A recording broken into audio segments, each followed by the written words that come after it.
നമസ്കാരം. പശ്ചിമേഷ്യയിൽ യുദ്ധകാഹളം മുഴങ്ങുമ്പോൾ ലോകം ഉറ്റുനോക്കുന്നത് ഡൊണാൾഡ് ട്രംപ് എന്ന പ്രതീക്ഷിക്കാത്ത ഭരണാധികാരിയിലേക്കാണ്.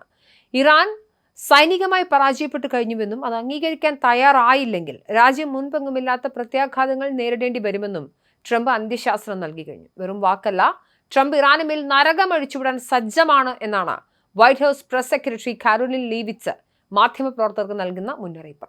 പ്രസിഡന്റ് ട്രംപ് വെറുതെ ഭീഷണി മുഴക്കുന്ന ആളല്ല, ഇറാന് മേൽ നരകം അഴിച്ചുവിടാൻ അദ്ദേഹം സജ്ജമാണ്. ഇറാൻ ഇനിയൊരു തെറ്റായ കണക്കുകൂട്ടലിന് മുതിരരുത് എന്ന് ലീവിറ്റ് മാധ്യമപ്രവർത്തകരോട് വ്യക്തമാക്കി. നിലവിലെ സാഹചര്യം ഇറാൻ തിരിച്ചറിയണമെന്നും പരാജയം സമ്മതിച്ചില്ലെങ്കിൽ ഇപ്പോൾ നേരിട്ടതിനേക്കാൾ ശക്തമായ ആക്രമണം നേരിടേണ്ടി വരുമെന്നും അവർ കൂട്ടിച്ചേർത്തു. എന്നാൽ ചർച്ചകൾക്കില്ലെന്ന നിലപാടിൽ ഉറച്ചു നിൽക്കുന്ന ഇറാൻ ഇസ്രായേലിലെയും പശ്ചിമേഷ്യയിലെയും അമേരിക്കൻ കേന്ദ്രങ്ങൾക്ക് നേരെ അതിശക്തമായ ആക്രമണം തുടരുകയാണ്. ഇസ്രായേലിലെ ഹൈഫ, ഡിമോണ എന്നിവയുൾപ്പെടെ 70-ലധികം കേന്ദ്രങ്ങളിൽ മിസൈൽ ആക്രമണം നടത്തിയതായി ഇറാൻ സൈന്യം അവകാശപ്പെട്ടിട്ടുണ്ട്. കൂടാതെ മേഖലയിലെ അമേരിക്കൻ സൈനിക സാന്നിധ്യത്തിന് നേരെയും കടുത്ത ആക്രമണമുണ്ടായി. അമേരിക്കയും ഇസ്രായേലും സംയുക്തമായി ഇറാനെതിരെ നടത്തുന്ന യുദ്ധം 4ാം വാരത്തിലേക്ക് കടന്നിരിക്കുകയാണ്. യുദ്ധം അവസാനിപ്പിക്കുന്നതിനായി പാകിസ്ഥാൻ, തുർക്കി, ഈജിപ്ത് തുടങ്ങിയ രാജ്യങ്ങൾ മധ്യസ്ഥ ചർച്ചകൾക്കായി രംഗത്തുമുണ്ട്. ഇറാനുമായുള്ള ചർച്ചകൾ പുരോഗമിക്കുകയാണ് എന്നും പ്രസിഡന്റ് പറഞ്ഞതുപോലെ ചർച്ചകൾ ഫലപ്രദമാണെന്നും വൈറ്റ് ഹൌസ് വക്താവ് അറിയിച്ചിട്ടുണ്ട്. യുദ്ധം അവസാനിപ്പിക്കാനായി വാഷിംഗ്ടൺ 15-ന് സമാധാന പദ്ധതി കൈമാറിയത് റിപ്പോർട്ടുണ്ട്.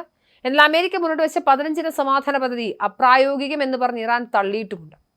യുദ്ധം അവസാനിപ്പിക്കണമെങ്കിൽ പ്രധാനമായും 5 നിബന്ധനകൾ ഇറാൻ മുന്നോട്ട് വയ്ക്കുന്നുണ്ട്. ഭാവിയിൽ ആക്രമണം ഉണ്ടാവില്ലെന്ന ഉറപ്പും യുദ്ധ നഷ്ടപരിഹാരവും ഒക്കെ ഇതിൽ പ്രധാനമാണ്. ഒപ്പം ഹോർമൂസ് കടലിടുക്കിന്റെ ഇറാന്റെ സമഗ്രാധിപത്യം മറ്റ് രാഷ്ട്രങ്ങൾ അംഗീകരിക്കുകയും വേണം. തങ്ങളുടെ പ്രതിരോധത്തിൽ നിന്ന് പിന്നിട്ടില്ലെന്നും തങ്ങൾക്കെതിരെയുള്ള നീക്കങ്ങളെ ശക്തമായി നേടുമെന്നും ടെഹ്റാൻ ആവർത്തിക്കുന്നുണ്ട്. എന്തായാലും അമേരിക്കയുമായുള്ള ടെഹ്റാന്റെ സമവായ നീക്കങ്ങൾ എങ്ങും എത്താതെ പോവുകയാണ്. പക്ഷേ പ്രതീക്ഷയുണ്ട്.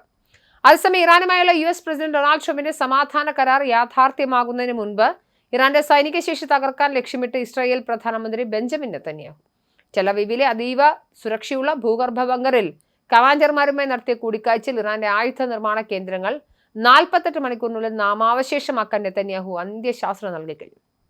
ചൊവ്വാഴ്ച അമേരിക്ക അവതരിപ്പിച്ച 15-ന് സമാധാന പദ്ധതിയോട് ഇസ്രായേലിനും കടുത്ത വിയോജിപ്പുണ്ടെന്നാണ് സൂചന. ഇറാന്റെ മിസൈൽ ശേഖരത്തിനും ആണവ പദ്ധതിക്കും നിയന്ത്രണങ്ങൾ നിർദ്ദേശിക്കുന്നുണ്ടെങ്കിലും ടെഹ്റാന്റെ സൈനിക ശക്തി പൂർണ്ണമായും ഇല്ലാതാക്കാൻ ഈ പദ്ധതിക്ക് കഴിയില്ലെന്നും ഇസ്രായേൽ ആശങ്കപ്പെടുന്നു. ഏത് നിമിഷവും ട്രംപ് ഇറാനുമായി കരാറിലെത്തിയേക്കാമെന്ന ഭീതിയിലാണ് ഡൂംസ്ഡേ ബ്ലിറ്റ്സ് എന്ന് വിശേഷിപ്പിക്കപ്പെടുന്ന അതിവേഗ ആക്രമണത്തിന് നെതന്യാഹു ഉത്തരവിട്ടത്. ഇസ്രായേലിന്റെ പ്രധാന ലക്ഷ്യങ്ങളൊന്ന് ഇറാന്റെ ബാലിസ്റ്റിക് മിസൈൽ ശേഖരം പൂർണ്ണമായും ഇല്ലാതാക്കുക എന്നതും ആണവ വാഹക ശേഷിയുള്ള മിസൈലുകൾ വികസിപ്പിക്കാൻ തടയുക എന്നതും ഇറാൻ ഇസ്ലാമിക ഭരണകൂടത്തെ താഴെയിറക്കാൻ ജനങ്ങളെ പ്രേരിപ്പിക്കുക, സാഹചര്യം ഒരുക്കുക എന്നിവയാണ്. ഇതിനെ ലക്ഷ്യം വെച്ചുകൊണ്ടാണ് ഇസ്രായേൽ ഇപ്പോൾ ആക്രമിക്കാൻ ഒരുങ്ങുന്നത്. അതിഭീകരമായി ഇറാനെ തീർത്തു കളയുമെന്ന രീതിയിലാണ് ഇസ്രായേലിന്റെ യുദ്ധപ്രഖ്യാപനം. ഈ ഘട്ടത്തിലാണ് അമേരിക്ക സമവായ ചർച്ചകൾക്ക് ഒരുങ്ങുന്നത്. എന്തായാലും പ്രതീക്ഷകളുണ്ട്. പക്ഷെ അതേ സമയത്ത് തന്നെ ഈ ഇസ്രായേൽ നടത്തുന്ന ആക്രമണം ഏത് തരത്തിലായിരിക്കും ഇറാനെ ബാധിക്കാൻ പോകുന്ന കാര്യം, അത് ഇറാൻ എങ്ങനെയായിരിക്കും ഇതിന് മറുപടി നൽകുക എന്ന കാര്യത്തിലും ആശങ്കയുമുണ്ട്.